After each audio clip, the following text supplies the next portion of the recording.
Class 9th physics continue करते हैं। आज हम ग्रेविटेशन स्टार्ट करेंगे। ग्रेविटेशन यानी अर्थ की वो प्रॉपर्टी जिसके कारण वो एवरी ऑब्जेक्ट को अपनी तरफ अट्रैक्ट करती है। जैसे कि मैग्नेट आयरन को अट्रैक्ट करता है, सेम टू सेम अर्थ के पास ऐसी प्रॉपर्टी होती है जो कि एवरी ऑब्जेक्ट को अट्रैक्ट करती है, चाहे वो एयर हो, चाहे वो पेपर हो, चाहे वो सैंड हो, चाहे जो भी ऑब्जेक्ट है वो पृथ्वी के द्वारा अट्रैक्ट की जाती है। यानी अर्थ में एक मैग्नेटिक फील्ड है जो कि प्रत्येक ऑब्जेक्ट को अपनी तरफ अट्रैक्ट करती है। तो अगर हम ग्रेविटेशन को एक डिफिनीशन अगर देना चाहें एक लाइन में, तो earth attracts every object towards its centre is known as gravitation. यहाँ पर ग्रेविटी की अगर हम बात करें तो the force exerted by the earth on the object is called gravity. यहाँ पे ध्यान देने वाली बात है कि जो पृथ्वी है वो प्रत्येक वस्तु को अपनी तरफ अट्रैक्ट करती है, तो एक फोर्स लगाती है, एक बल लगाती है। एक बल लगाकर ही वो ऑब्जेक्ट को अपनी तरफ अट्रैक्ट करती है। तो जो फोर्स लगाती है उसी को हम ग्रेविटेशनल फोर्स कहते हैं या फिर ग्रेविटी कहते हैं। यहाँ पे इसके लिए न्यूटन ने सबसे पहले देखा था कि कोई सेब है वो पृथ्वी पर गिर रहा है टूटकर, तो उनके मन में विचार आया कि ये सेब पृथ्वी पर ही क्यों गिर रहा है, ऊपर क्यों नहीं गया, दाएं क्यों नहीं गया, बाएं क्यों नहीं गया। तो उन्होंने ऐसा अज्यूम किया कि जैसे कि जो आपका मैग्नेट है आयरन को अट्रैक्ट करता है, हो सकता है उसी की तरह एक मैग्नेट हो पृथ्वी के अंदर जो कि सभी वस्तु को अट्रैक्ट करता है। तो उन्होंने इसके आधार पर कंक्लूजन निकाला कि पृथ्वी के अंदर एक बहुत बड़ा मैग्नेट है, एक बहुत बड़ा चुंबक है जो कि सभी वस्तुओं को अट्रैक्ट करता है। फिलहाल उनका एजम्पशन बाद में फेल हो गया, पृथ्वी में कोई बहुत बड़ा चुंबक नहीं है, लेकिन बहुत बड़े चुंबक की तरह व्यवहार करता है। जैसा कि आपको पता है जो मैटर होती है उसकी 5 स्टेट होती है। 3 तो आप जानते ही होंगे, सॉलिड, लिक्विड और गैस। 4th है प्लाज्मा स्टेट एंड 5 है बोस-आइंस्टाइन स्टेट। तो यहाँ पे जो 4th स्टेट है प्लाज्मा स्टेट में जो मटेरियल्स होते हैं वो बहुत हाई टेम्परेचर पर होते हैं और उनके जो मॉलिक्यूल्स हैं वो आयनित होते हैं, यानी एक पॉजिटिव आयन में होगा, एक नेगेटिव में आयन होगा। जो प्लाज्मा स्टेट की मटेरियल है उसकी सबसे बड़ी प्रॉपर्टी है कि उसका टेम्परेचर हाई होता है, सबसे ज़्यादा होता है। तो चूंकि आयन्स हैं तो आयन क्या करते हैं, चार्ज को कैरी करते हैं, आयन्स आर चार्ज कैरियर। तो पृथ्वी जब रोटेट करती है तो उसके साथ साथ आयन भी रोटेट करते हैं, तो एक इलेक्ट्रिक करंट जनरेट करते हैं। और आपको पता है कि ऑस्टेट का एक्सपेरिमेंट है कि जहाँ भी इलेक्ट्रिक करंट जनरेट होगी वहाँ पे मैग्नेटिक फील्ड आएगी। तो अर्थ के मैग्नेटिक फील्ड के लिए यही प्लाज्मा स्टेट का जो मटेरियल है यही रिस्पॉन्सिबल है, जो कि एक बहुत बड़े चुंबक की तरह बिहेव करता है। अब यहाँ पे पृथ्वी के ऊपर कोई वस्तु है तो उस पर भी ग्रेविटेशनल फोर्स लग रहा है, और अगर पृथ्वी के ऊपर अलग अलग 2 वस्तु रखी गई हैं तो उनके ऊपर भी ग्रेविटेशनल फोर्स लग रहा है। 2 व्यक्ति पास पास बैठे हैं तो उनमें भी ग्रेविटेशनल फोर्स लग रहा है। तो यहाँ पे अब अगला टॉपिक है हमारा न्यूटन्स लॉ ऑफ ग्रेविटेशनल।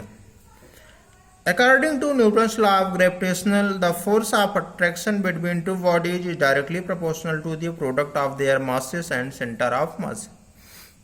यहाँ पे हमने 2 ऑब्जेक्ट लिया है, एक ऑब्जेक्ट ए है, दूसरा ऑब्जेक्ट बी है। ये दोनों ऑब्जेक्ट एक दूसरे से स्मॉल r दूरी पर रखे गए हैं।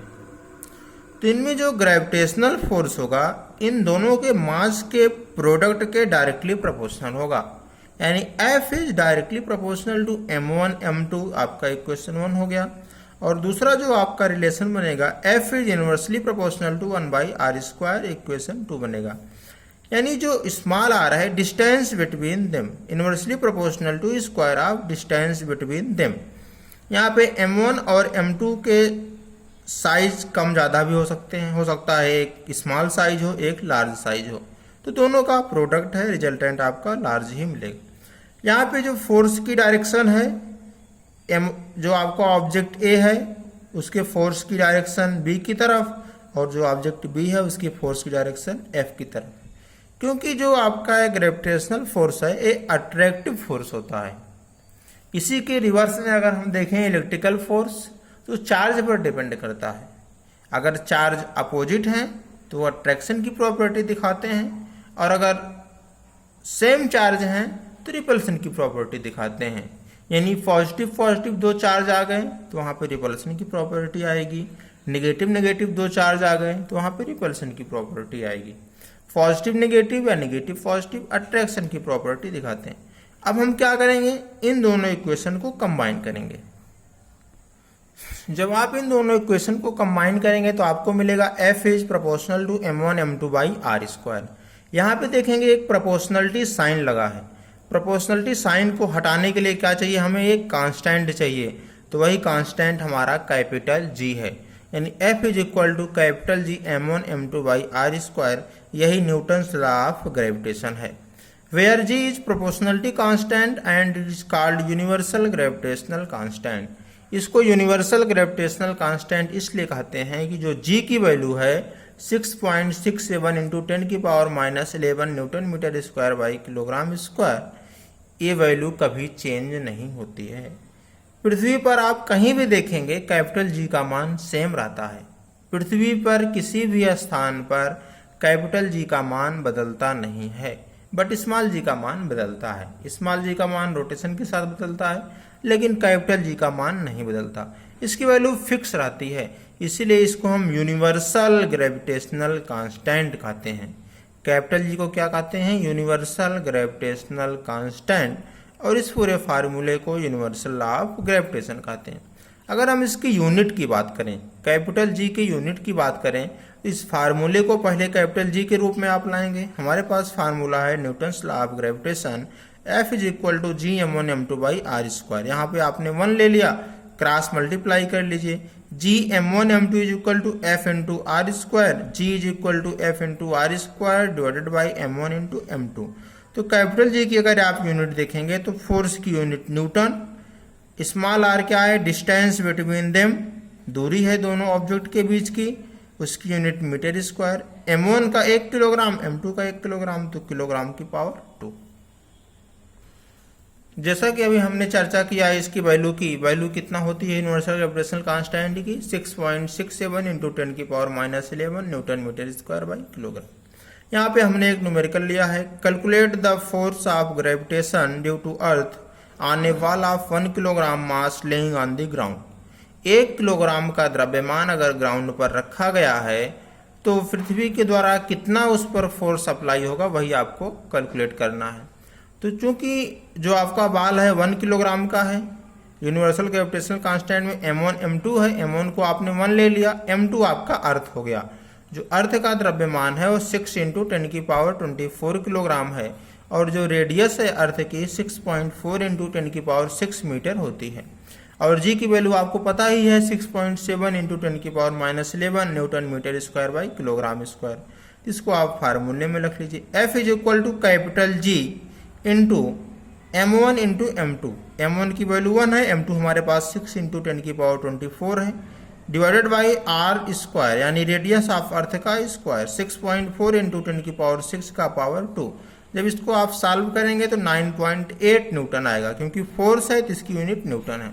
यानी अगर 1 किलोग्राम का द्रव्यमान ग्राउंड पर रखा गया है तो उस पर 9.8 न्यूटन फोर्स अप्लाई होगा।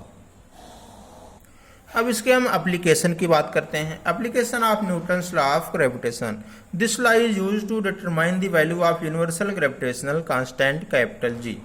यहाँ पे देखेंगे आप कैपिटल G की वैल्यू इसके आधार पर निकाल सकते हैं। F आपको मिल ही गया, अगर 1 किलोग्राम का द्रव्यमान है 9.8, G आपको निकालना ही है। m2 के स्थान पे आप अर्थ का द्रव्यमान रख दीजिए और रेडियस रख दीजिए अर्थ का। कैपिटल G की वैल्यू आपको मिल जाएगा 6.67 इंटू 10 की पावर माइनस 11। दूसरा है जो इसका एप्लीकेशन है, this law used to determine the value of G। Small g की वैल्यू आप इससे निकाल सकते हैं इस फार्मूले से। अभी इसकी चर्चा हम आगे भी करेंगे। आपको पता है कि F is equal to capital G m1 m2 divided by r square, और F is equal to m into G। तो दोनों को बराबर कर लीजिए, mg is equal to G m e। यहाँ पे हमने m1 को मास ऑफ अर्थ ले लिया, m2 को कोई द्रव्यमान ले लिया और रेडियस ले लिया अर्थ का। m से m कैंसिल आउट हो जाएगा, small g is equal to capital G mass of earth और रेडियस ऑफ अर्थ का होल स्क्वायर। यहाँ से आप स्मॉल g की वैल्यू निकाल सकते हैं। कैपिटल G का मान रख दीजिए, अर्थ का द्रव्यमान रख दीजिए और रेडियस रख दीजिए, इसका स्क्वायर कर दीजिए। स्मॉल g की वैल्यू आपको 9.8 के आसपास मिल जाएगी। तीसरा इसका एप्लीकेशन है, this law is used to determine the radius of earth.